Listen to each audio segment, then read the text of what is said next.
Кахф сүресі. Рахман әрі аса рахымды Алланың атымен бастаймын.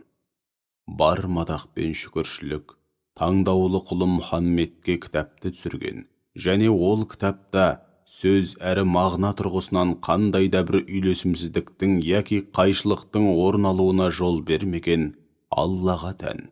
Оны қай жағынан алып қарасаң да, үйлесімсіздік, кемшілік һәм қайшылық атаулыдан ада, түп түзу кітап етіп, кәпірлерді өзінің құзырында тым ауыр азап күтіп тұрғанын айтып ескерту және игі істер істейтін мүміндерді керемет сый-сияпат күтіп тұрғанын айтып, сүйіншілеу үшін түсірді.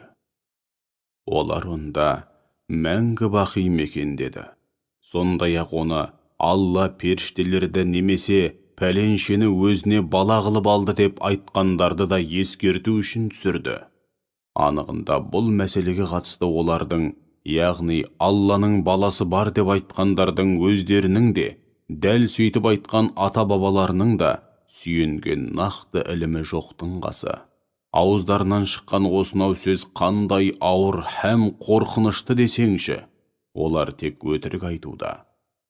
Уа Мұхаммед, байқауымызша сен егер ол мүшриктер бұл сөзге, яғни Құранға сенбесе, олардың соңынан уайым шегіп, өзіңмен өзің таусыла жаздайсың.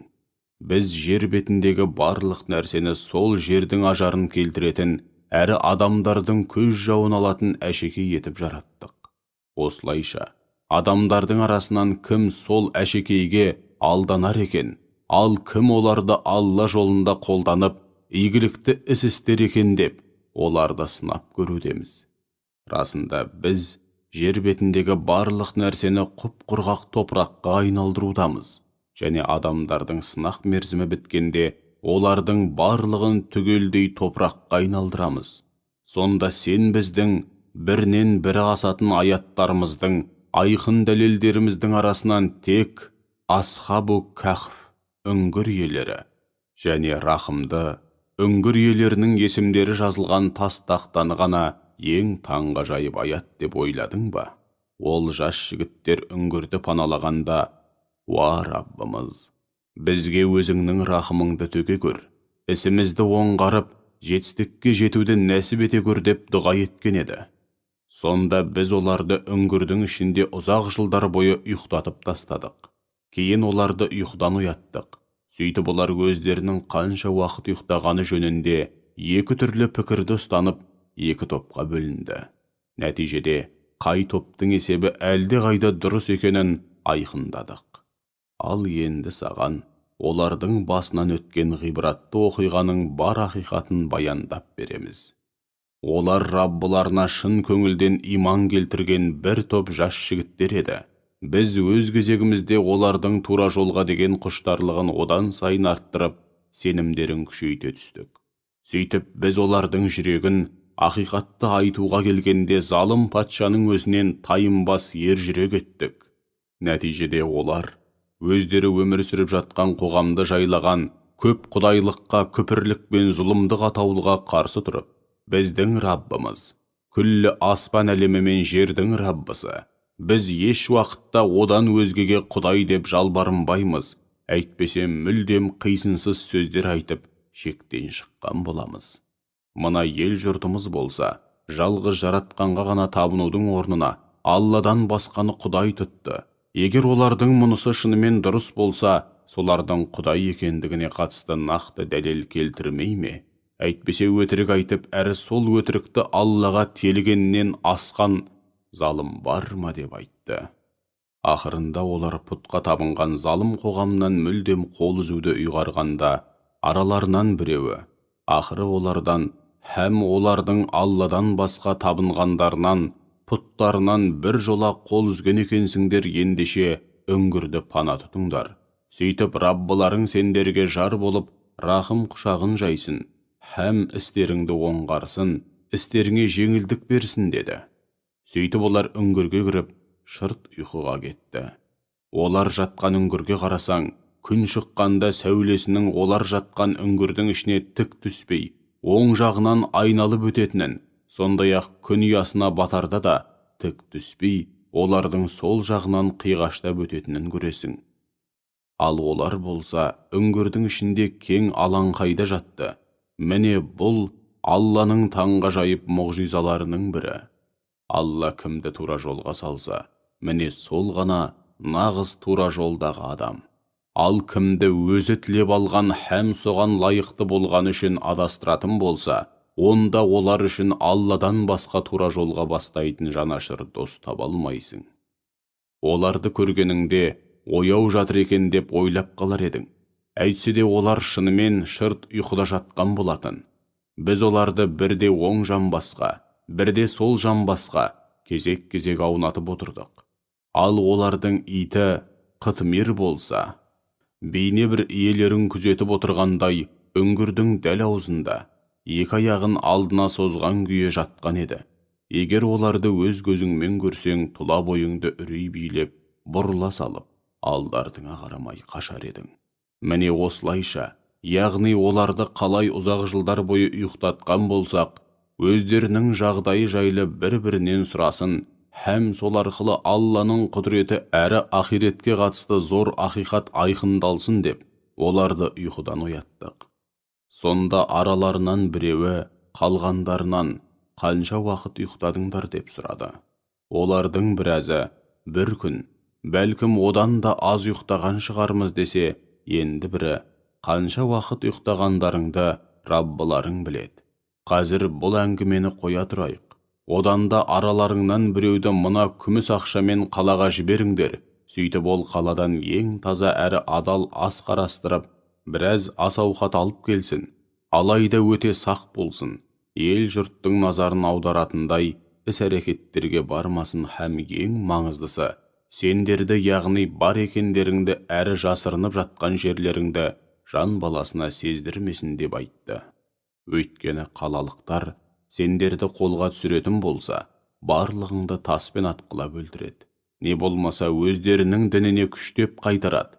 Ондай жағдайда сендер әсте мақсат мұраттарыңа жетпейсіңдер.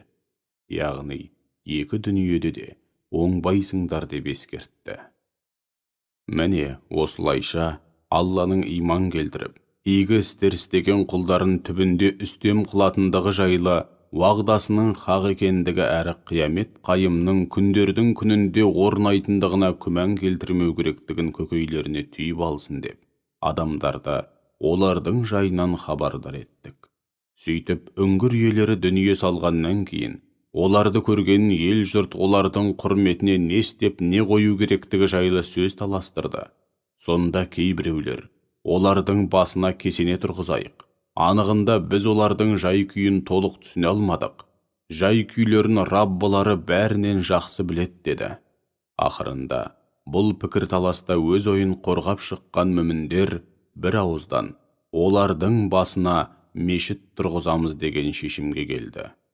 Үңгір иелері және олардың басынан өткен ғибратты оқиғадан ғибрат алудың орнына кейбіреулер, олар үшеу еді, төртіншісі ит болатын десе, кейбіреулері олар бесеу еді, алтыншысы ит болатын дейді. Олардың мұнысы небәрі ғайыпты болжау ғана.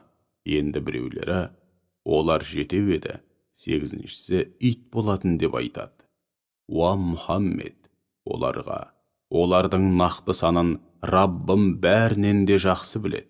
Анығында олардың жай күйін білетін адамдар өте аз деп айт. Сондықтан олар жайлы ашық айтылған, білдірілген ақиқаттардан өзге мәселелерде ешкіммен сөз таластырма, һәм олар жайлы өздерінше сөз таластырып жүргендерден де еш нәрсе сұрама. Қандай да бір іске бел буғаныңда, мен оны ертең міндетті түрде істеймін деп айтушы болма.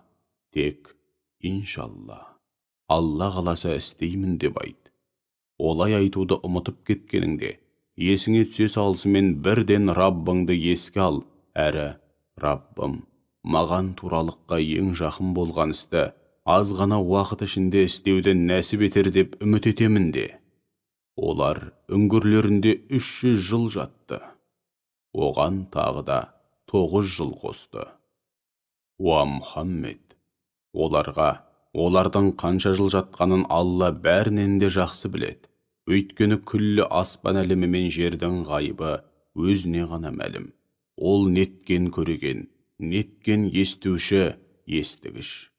Күллі жаратылыс атаулының одан басқа иесі жоқ. Сондай-ақ ол өзінің үкіміне, яғни шексіз билігін жүргізу ісіне ешкімді серіктес қылмайды деп айт. Раббыңның кітабынан өзіңе уахи етілгенді оқы, әрі түсіндір. Оның сөздерін өзгерте алатын һәм өзгерту өкілеттігіне ие ешкім әрі ешбір күш жоқ. Сондай-ақ одан басқа пана да таба алмайсың. Бір Алланың разылығын ғана қалап, Раббыларына ертелі-кеш, яғни таңертең және екінті һәм ақшам уақыттарында құлшылық әрі дұға ететін мүміндермен бірге болуда барынша сабырлық һәм табандылық таныт. Дінді кеңінен жаю жолында септігі тиер деген оймен қу тіршіліктің сән салтанатына көңілің ауып, оларды көзіңе де ілмей, сондай-ақ жүрегін бізді еске алмайтындай етіп өзіміз ғапыл қылған, нәпсісінің қалауына ерген, әрі бүкіл ісі шектен шыққан әлдекімге ерме? Уа Мұхаммед, оларға ақиқат Раббыларыңнан келген осынау Құран. Ал енді қалаған жан иман келтірсін, қалағаны күпірлік қылсын деп айт. Шүбәсіз, біз күпірлік қылу арқылы өзіне де, өзгеге де қиянат жасаған залымдар үшін өткел бермес дуалдай созылып әрі ұзарып, оларға жан-жақтан құрсау салатын жалынды от әзірледік. Қатты шөл қысып, жан дауыстары шығып су сұрағанда, оларға бетті қарып күйдіріп жіберетін балқыған темір іспетті су беріледі. Ол қандай жаман сусын еді. Сондай-ақ, жаһаннам қандай жаман тұрақ орын еді. Ал енді иман келтіріп, сол иманның талаптарына сай игі істер істейтіндерге келсек, біз үнемі игі істер істейтін ізгі жандардың сауабын, еңбегін әсте зая етпейміз. Олар үшін түгесілмес нығметке толы мәңгілік бақыт мекені Адын жұмақ бақшалары бар. Онда олардың аяқтарының астында өзендер ағып жатады. Сондай-ақ олар онда алтын білезіктер тағынып, үлбіреген жұқалтым әрі қалың жібектен тігілген жасыл киімдер киіп, орындықтарда шалқайып отырады. Бұл қандай керемет сый-сияпат һәм қандай керемет жай еді. Уа Мұхаммед, оларға мынандай екі адамды мысалға келтір. Біз олардың біреуіне ішінде жүзімнің түр-түрі өсетін екі бірдей жүзім бағын нәсіп еттік. Һәм ол екеуінің де айналасын құрма ағаштарымен көмкеріп, екі арасын егіндік қылдық. Екі бақша да айналасындағы құрма ағаштарымен, екі ортадағы егіндікпен бірге жемісін төгіп берді. Сонымен қатар ол екеуінің арасынан өзен ағыздық. Қос бақшаның иесінің алатын өнімі мол, дүниесі түгел. Немесе оның басқа да байлығы бар еді. Бірде ол жолдасымен әңгіме барысында оған: мен дәулет тұрғысынан да, әулет, балашаға жағынан да сенен анағұрлым зор әрі үстеммін деді.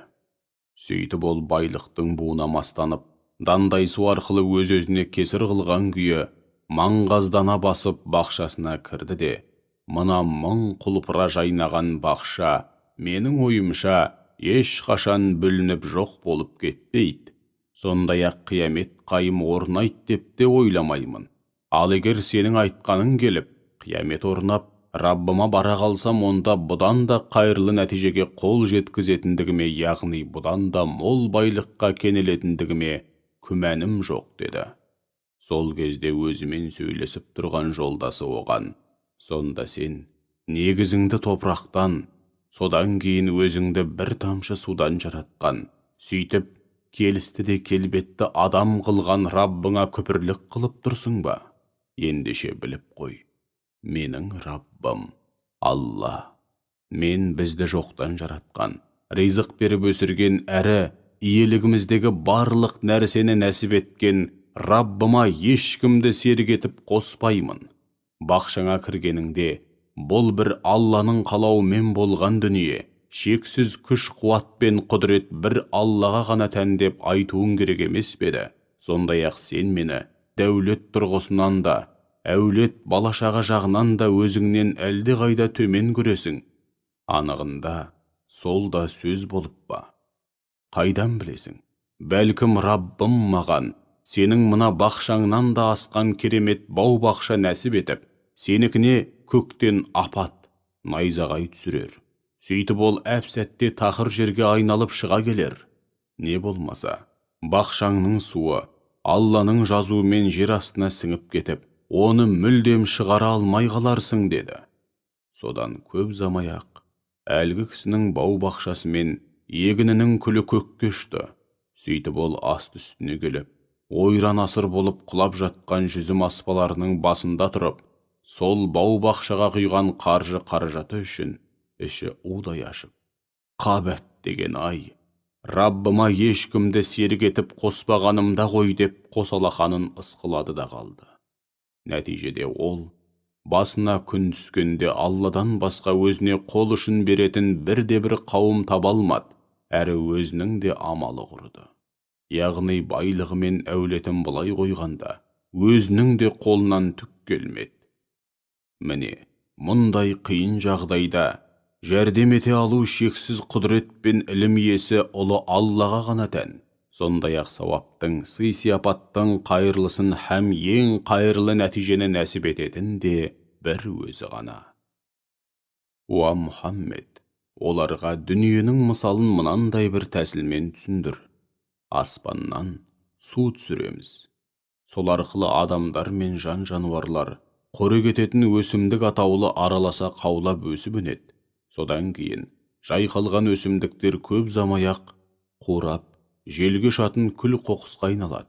Алланың құдіреті барлық нәрсеге, бәріне толық жетеді. Дүние мүлік пен бала-шаға, қу тіршіліктің сәні.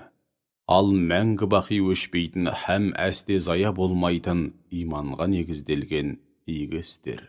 Сондай-ақ игі жолда жұмсалған мал-мүлік пен иманды бала-шаға болса, Раббыңның құзырында сауап тұрғысынан да, оларға үміт арту жағынан да әлде қайда қайырлы.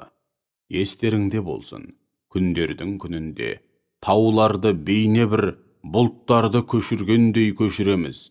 Сонда сен жердің теп-тегіс әрі тып-типыл болып қалғанын өз көзіңмен көресің. Сөйтіп күллі адамзатты қайта тірілтіп, бірін қалдырмай Ғарасат майданына жинаймыз.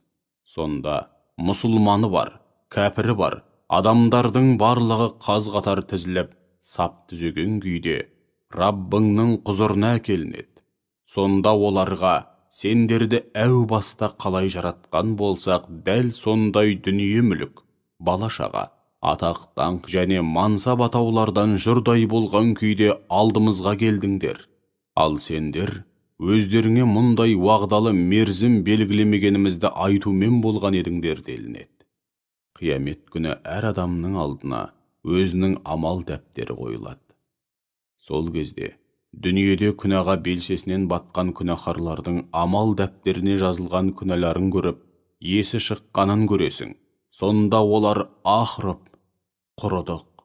Мұна өзі қандай дәптер, үлкенді-кішілі бірде-бір сөзді де, істі де қалдырмай, не істесек те, не айтсақ та, бәрін жіпке тізгенде етіп жазып алыпты ғой дейді. Міне осылайша олар дүниеде не істеп, не қойған болса, соның бәрі алдарынан шығады. Раббың ешкімге әділетсіздік жасамайды. Естеріңде болса, кезінде періштелерге адамға сәжде етіңдер деп бұйырғанымызда барлығы жаппай сәжде еткен еді. Алайда Ібліс Раббысының оған да сәжде ет деп бұйырғанына қарамастан сәжде етпеді. Ол Раббысының әміріне бағынбай шектен шыққан жын еді. Солай бола тұра, сендер мені бұлай қойып, өздеріңе қас дұшпан болған сол шайтан мен оның үрім бұтағын дос әрі кепіл тұтасыңдар ма? Бұл, яғни бір Аллаға құл болудың орнына, азғын шайтанға құлды құру залымдар үшін қандай жаман таңдау еді. Мен оларды, Ібліс пен үрім бұтағын күллі аспан әлемі мен жердің жаратылысына куә қылмадым. Сондай-ақ, өздерінің жаратылысына да куә етпедім.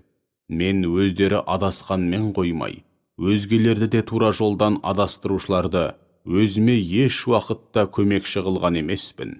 Сол күні Алла мүшриктерге: «Қане, дүниеде менің серіктерім, ортақтастарым деп айтқан құдайларыңды шақырыңдар» деп бұйырады. Сонда мүшриктер құдайларын шақырады.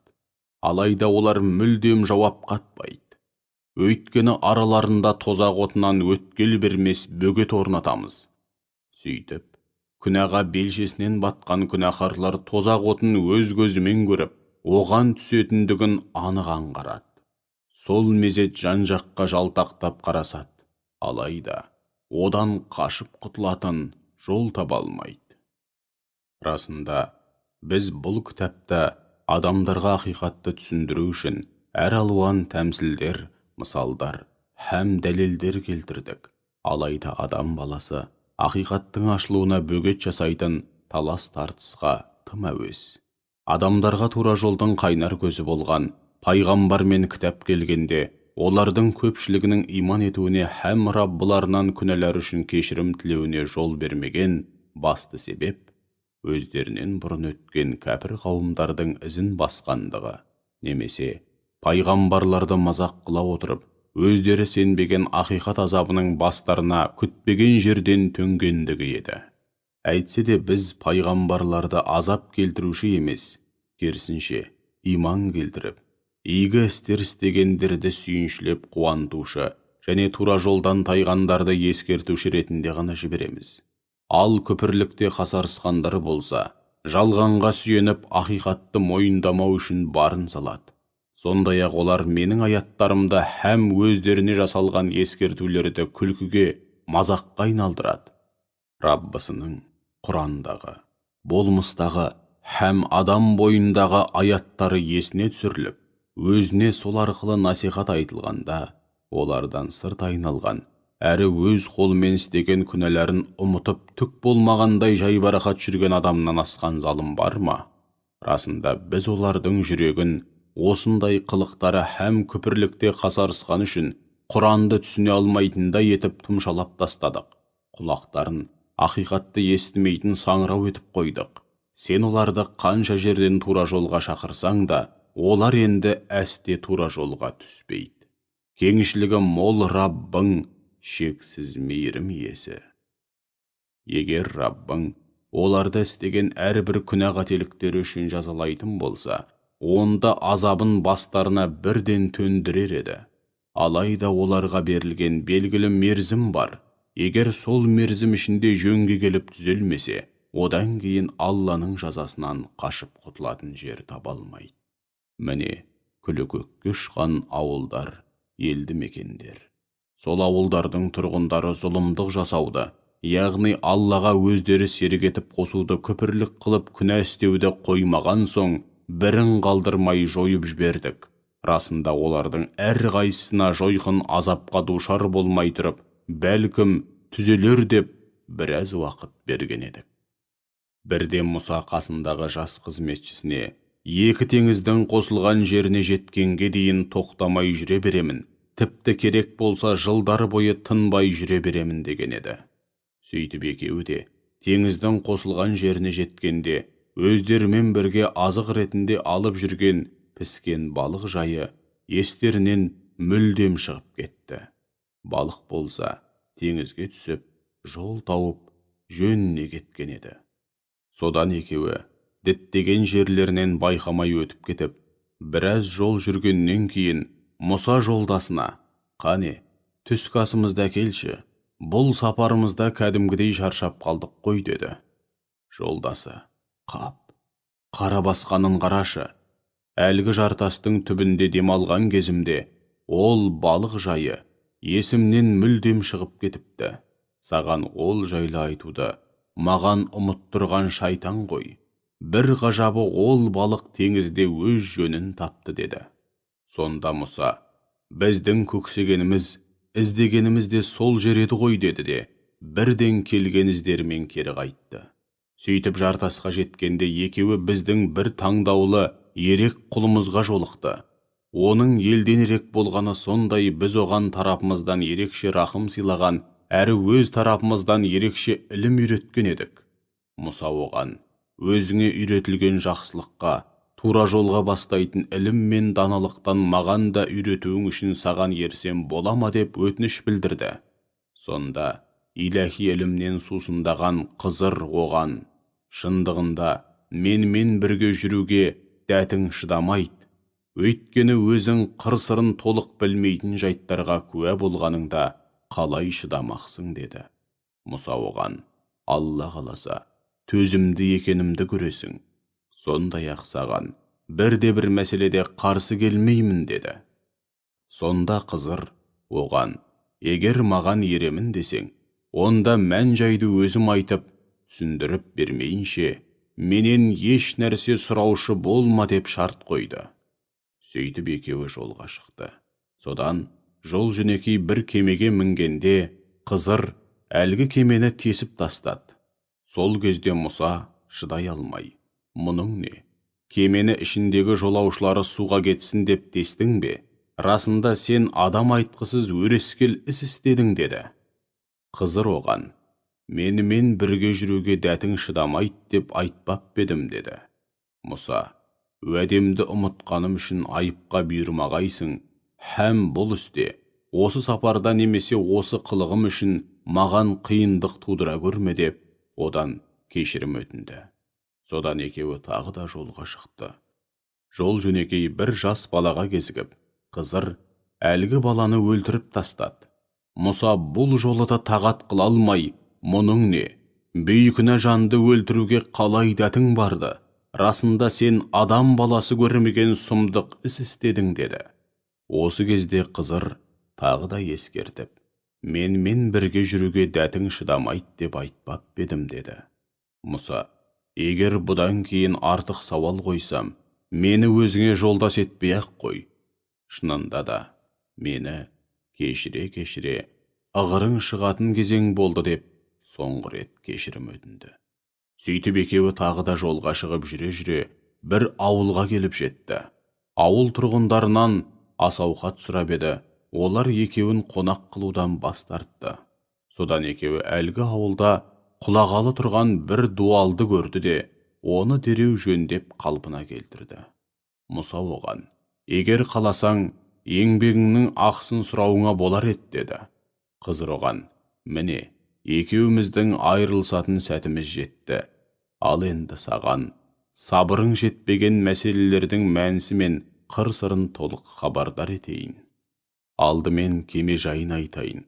Ол теңізде еңбек етіп, күнделікті ризық несібесін тауып күнелтіп жүрген кедей-кепшіктерге тиесілі еді. Менің ол кемеге әдейі ақау сүргім келді. Өйткені ақау жоқ сау кеменің бәрін ай-шайға қарамай тартып алатын қатыгез патша бар еді. Ал өлген балаға келсек, ата-анасы шынайы мүмін еді. Біз ол баланың келешекте ата-анасын азғырып, азғындық пен күпірлікке душар етуінен қорықтық. Сондықтан да Раббыларының ол екеуіне әлгі баланың орнына одан да қайырлы һәм пәк, әрі одан да мейірбан һәм тіл алғыш бала беруін қаладық. Ал енді мына дуал мәселесіне келсек, ол сол қаладағы 2 жетім баланы кеді. Ал оның астында сол екеуіне тиесілі қазына жатқан болатын. Әкелері марқұм сондай тақуа, жақсы кісі. Сондықтан да Раббың балалар ер жетіп, қазыналарын өздері тауып қазып алғанын қалады. Осының бәрі Раббыңның шексіз рахымының арқасы. Мен бұл істердің ешқайсысын өз бетіммен істеген жоқпын. Сенің төзімің жетпеген мәселелердің мәнісі қыр-сыры міне осындай деп түсіндірді. Уа Мұхаммед, олар сенен Зұлқарнайын жайлы сұрайды. Оларға, сендерге ол жайлы да бір ғибратты әңгіме айтып берейін де. Расында, біз оған жер бетінде тегеурінді зор билік нәсіп еттік. әрі діттеген мақсатына жетуіне септігін тигізетін ақыл парасат, ілім, күш қуат, байлық, әрі билік сынды әр алуан мүмкіндіктер бердік. Сөйтіп, ол күндердің күнінде жасағын бастап, батысқа қарай жол тартты, жорыққа аттанды. Батысқа жеткенде, күннің бейне бір қап-қара лайсаң көзге, қайнар бұлаққа батып бара жатқанын көрді. Сол жерде бір елге кезікті. Біз оған: «Уа Зұлқарнайын, ал енді оларға не істейтініңді көрейік, күшіңе сүйеніп оларды азаптар мекенсің, жоқ әлде жақсылық жасап, жарылқар мекенсің» дедік. Зұлқарнайын, кімде-кім өзіне һәм өзгеге зұлымдық жасаса, біз оның сазайын тартқызамыз. Кейін ол Раббысына қайтарылады, сонда Раббысы да оны адам баласы көрмеген ауыр азапқа салады. Ал кімде-кім иман келтіріп, игілік істесе, оған ең жақсы сый-сияпат беріледі. Сондай-ақ оған жеңілдік жасаймыз, яғни оған ешқандай ауыртпалық артпай, оңай істерді бұйырамыз деп жауап қатты. Содан кейін ол жасағын бастап, шығысты бетке алып, тағы да жол тартты, жорыққа аттанды.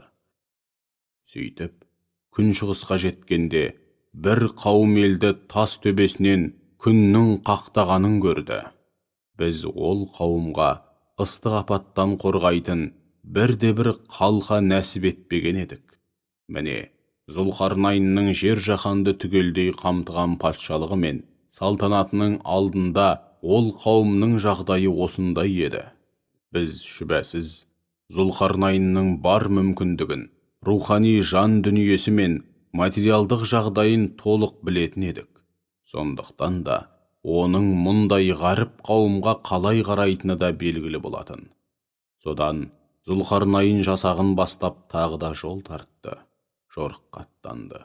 Сөйтіп, екі таудың арасына жеткенде, арғы бетінен мүлдем сөз ұқпайтын, яғни өз елінен басқа, бірде-бір елдің тілін білмейтін бір қауымға кезікті. Олар: «Уа Зұлқарнайын, шүбәсіз, Яжүж бен Мәжүж бұл жерде үнемі лаң салуда, біз саған салық төлейік. Оның есесіне, біз бен олардың арасына асу бермес бөгет орнатып берсең қайтет» деп өтініш айтты. Ол: «Мен сендердің салықтарыңа мұқтаж емеспін. Раббымның маған нәсіп еткендері билік, күш-қуат, һәм мол байлық сендердің маған төлейтін салықтарыңнан әлде қайда қайырлы. Одан да сендер маған жұмыс күшімен жәрдем беріңдер.